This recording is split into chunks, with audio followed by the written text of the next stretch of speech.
All right, family, it's your brother Asad, And I'm Adrian.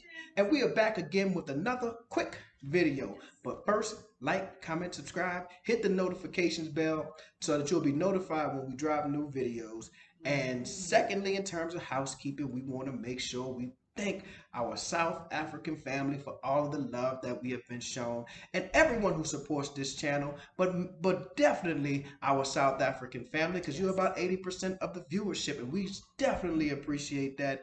And not just the cyberspace love, the real life love, the tangible love, meeting me and talking with me, and we have met with so many people and so many more invitations that I just don't think we can get to, right? But we definitely appreciate all of the love. So today this is not a typical update. We wanted to talk about something that is very personal. So this channel has kind of picked up pace in the last month or two, and we definitely appreciate that. Um, but I don't think most people really know who we are. We just popped up on their YouTube feed, you know. Most people don't know our story and who we are and what we come from. So, where should we start? Let's start at the beginning. That's the bottom. Beginning of our Drake, we starting at the bottom because the beginning that's of where our we came from. marriage. Yeah, and that was at the bottom. Yeah, it was. At the bottom, we were dead broke when we got married. Absolutely. Well, you had broke. a job. I had a job. It didn't, It didn't pay it no money. paid all right It was fine for a bachelor, for a single man. for a single man, right? And Adrian was still in graduate school Yes, now. finishing up graduate Yeah, school, Adrian was getting still a in graduate school. master's. Uh-huh. Yep. And then so we got married and we courted and got married, and then shortly thereafter hmm were pregnant with our first baby within the year. Bam, just like that. Just like Now we super duper in debt. We ain't had no money to begin with. Now the baby is making us extra broke. Fortunately, we have good parents. I know. Fortunately, we have good Right, parents. right. They helped Yeah. well, your mother in particular helped us out with childcare. She was Yeah. able to watch the baby, so that saved Mhm. us a lot of money. For those of you that don't know, childcare in the United States is Super expensive. duper You can expensive. pay, Yeah. if not a little bit more, you can pay the same that you would pay for rent, For childcare. maybe a little bit more for Especially childcare. then if you have two, I think we're paying like $1,200-$1,300 a month for two kids, and we didn't have the money. Is what I'm saying. We were robbing Peter to pay Paul. Right. And Or then maybe we would have had a little something if we wasn't paying for childcare. Maybe so. Expensive housing Right, costs. right. So It was tight. it was rough. Now, so my dad is a preacher. He's a minister, but he also always had a full-time job, and he worked at refineries, oil refineries, and he used to work what they call shift work, 6 in the morning. To this day, my dad is the hardest working man that I know, right? So 6 in the morning to 6 at night, sometimes 6 at night to 6 in the morning, shift work. And he would get off of work at 6 in the morning and go and cut 4 or 5 yards, cut grass. Yeah. This was how he earned extra income to help make ends meet, even though he actually earned pretty well at the oil refinery. Just working, his work ethic said, look, I'm off, I got a whole day, I'm going to go make some extra money. Yeah. So I took the same concept and was like, man, I don't have extra money. I need extra money. And so I'll go out and cut grass. And my wife, graduate degree from a Southern Ivy League, if you would say, right, would come out and mow lawns with me, Yeah. right? I remember those days. Mow lawns with me. I Big mean, fields with push mowers. push mowers, cutting grass with push mowers. No riders. We couldn't afford a rider, right? You couldn't afford to ride on a lawnmower. We were pushing, cutting grass, right? And I remember one lady said something. She passed a little slick comment. It was a friend, one of your friends, right? And she said something like, "Oh, I would prefer a man that can pay to get the grass cut than one that is cutting grass." And I thought to myself, that is the equivalent of saying I would prefer to someone who could take me out to dinner than the guy who owns the restaurant, because it was a small business, but it was a business, and it was helping us make ends meet to have a little cash or whatever have you. Right. So I was still working. I was cutting grass. We saved a little money. We decided, bam, we're going to open up a cafe.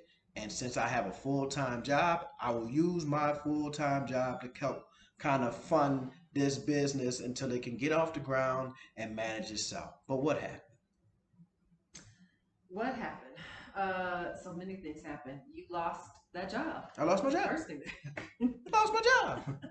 I was a Yeah. permanent employee. A Yeah, permanent that's employee. yep, And the agency, so it was nothing that I did wrong. right. The agency closed. The entire agency closed. So I was at that point an unemployed Mm-hmm. man. And by this time, we had already had our second child. So this is 2000, end of 2012. Yeah, it's rough years. Rough years, man. Years. 2012 beginning, and it was right before Christmas. That's what made us do this because we thought about that Christmas. Mm. Then we don't celebrate it, but that Christmas was rough. I literally lost my job about 2 weeks before Christmas, and I had just started a new business, and I had no extra funding or finance to put into the business. And you know, new businesses always operate at a deficit until you establish your customer base and you're able. I mean, so Yeah, it was rough. It was it rough was rough. starting a brand new business with Yeah, no additional capital. no money. And then I couldn't help you. I was working. She was We working. had the All two right. children. Yeah, Yeah, it's rough. it was a rough time, man. At that time, now I don't know how to put this in maybe South African terms, but Mm. at that time we would have to take about $100 Mm. and go to Walmart. We was talking about macro yesterday. We have to go Yeah, to wild Walmart world. and spend $100 and Mm-hmm. hope that would last in terms of grocery shopping, food for at least 2.5 weeks. That meant that At we were least. at least at the least. That meant that we were buying red beans and rice and a whole bunch of starch and spaghetti, stuff that just stretched, stuff that you Yeah. could eat for 2, 3, 4 days. Mm-hmm. Yeah, Mm-hmm. real struggle life. Ooh, uh, it leave a bad taste in my mouth to even talk about the struggle. Yeah.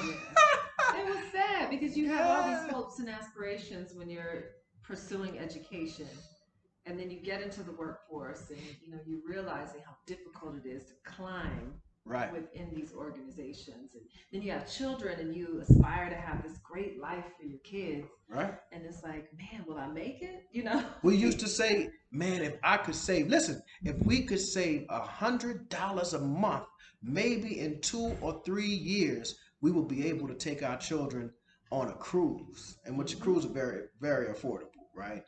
We Yeah. would say that and let's not be all doom and gloom. Let me say this, and I want to say this on camera so that everyone knows. I told you my wife, my graduate degree at the time, having wife, would go out and push a lawnmower and cut grass with me, right? Um, at this time when I lost my job and things were rough, I had to go back to mowing lawns to try to because the economy is not necessarily the employment economy is not necessarily great in our city, Yeah. right? So I went out cutting You more did. grass and trying to make ends meet. And we are literally struggling. Sometimes the lights would get cut off, and Mm. we don't know what to do or whatever have you. I mean, rough times. Turn back. Yeah, I know how to turn it back on. I got a Just little for a hood. day or two. Give me I a got a couple little hood days. in me. Got a little hood. I can't help it. I can't Go help ahead. it. But never did my wife. And I always, and you know, I tell you this all the Yes. time. But never did my wife say a negative word to me. Never did she say, you need to get up and do something, blah, blah, blah. I could do bad all by myself. I never heard those things.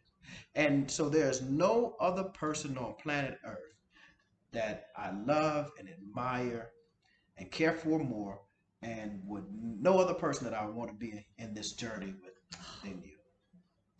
So let me stop before I cry. I know that was very sweet.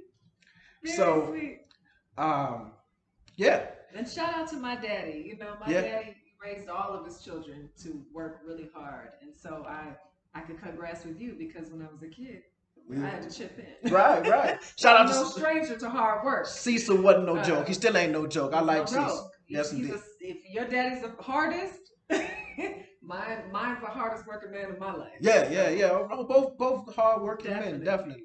So why are we telling you guys this? Because that was 2013, 2014. By 2015, things were a little bit better, right? Mm. By 2016, we were taking our children on international trips. By 2021, our children have flown so many places around the world they didn't even want to come on this trip. They were like, we're tired of long plane trips, Dad. We want to just stay home and stay still. In a matter of a few years, we went from literally the bottom, and we ain't at the top yet. We ain't at the top yet, but we went to Two rungs from the yeah, we just like a rung from the bottom, a little space, a little space. to Why? fail a little bit. Because you got to keep pushing. Keep pushing. You got to keep pressing on, and you got to stay prayed up. If it's anything that I can tell you that the key to success is, or the key to getting out of the struggle. Let me not say success. The key to, because I don't say I'm successful, right? I don't know what that looks like. The only success that I know is that I married a wonderful partner, and I have two beautiful children. I have great parents. I was born successful if that be the case, That is right? success, right? Peace of mind. Peace of mind. Happiness But the key is you have to stay prayed up, and you have to stay focused, right? And you have to understand the difference between happiness and joy. And if you can understand the profound difference between happiness and joy, you will definitely see yourself, because you need to understand that happiness, people are happy because they get a job. It's a temporary thing. Happiness is temporary. You're happy because you get a job. You're happy because you get a new car. You're happy because, oh boy, the dude that you like DM'd you back or text you back. The girl that you like liked your picture or whatever. You're happy for that. But joy is a perpetual state of being. And if you are able, and that's why we always laughing and joking on here, because we stopped being happy a long time ago. You have to have a perpetual state of joy. What made us make it through was that we knew how to laugh through the hard times. We knew how to crack and joke and see, even when we were like, man, them lights are out. We knew how to find the funniness. We knew how to find the silver line because we have joy, not happiness, right? So stay prayed up, stay focused. I know there was some brothers and sisters who were talking about how hard the the young people. We know what it's like. We're talking about we were 30 years old. Be educated and feel like you can't climb up. We know what that glass ceiling looks like. Yeah. But keep pushing. Keep pushing really hard and believing and praying. And believe in your God or whomever you bow to, and believe in yourself. You have to believe in yourself. You have to believe that tomorrow will be better than today, even if tomorrow sucks. It will be better than today. And you have to and finally, when you get off your knees praying, you got to make some things happen. Strategize. Right. You got to strategize. You cannot stay on your knees. So I'm not saying that we are successful, but we ain't broke no more. Right. We ain't broke no more. We got beyond check to check living. Yeah, we got beyond check to check living. Now it's check to check. Maybe 2 checks, we might be all right. That third time, maybe if I lose a check, I'm not all the way out the game. Yeah, I mean, strategize. Look for your opportunities. There's opportunities around you. There are, especially in the age of the internet, there are opportunities. Keep looking for your opportunities. Right. And you will be successful. And then lastly, redefine your success. If you think success is about money, let me tell you something. We were, I was about to say happy, we were joyful, broke. Literally broke. I don't know, you might need a little money to be successful. Oh, you gonna have to have some money. You're gonna have to have some money. All money, but money helps. It does. Money helps. There's somebody said that money doesn't guarantee happiness. I said broke doesn't either. Broke definitely doesn't guarantee happiness. But it's all about money. But right. Money can help. But if you think that money will make you happy and successful, feel successful, I'm here to tell you it won't. We don't make a gang of money, but most people, if they knew what we made, would say, you guys are successful. Doing all right. Yeah, doing all right. Doing pretty good. Well, how'd you Negroes manage to pull that off? How did you Negroes, little poor black boy from New Orleans, how did you manage to pull that off? We didn't come from any gated communities or anything like that. The only gated community I saw is when the white man locked me up. That's the only gated community I ever seen. One you hope to never see again. But yeah, it does. Fine.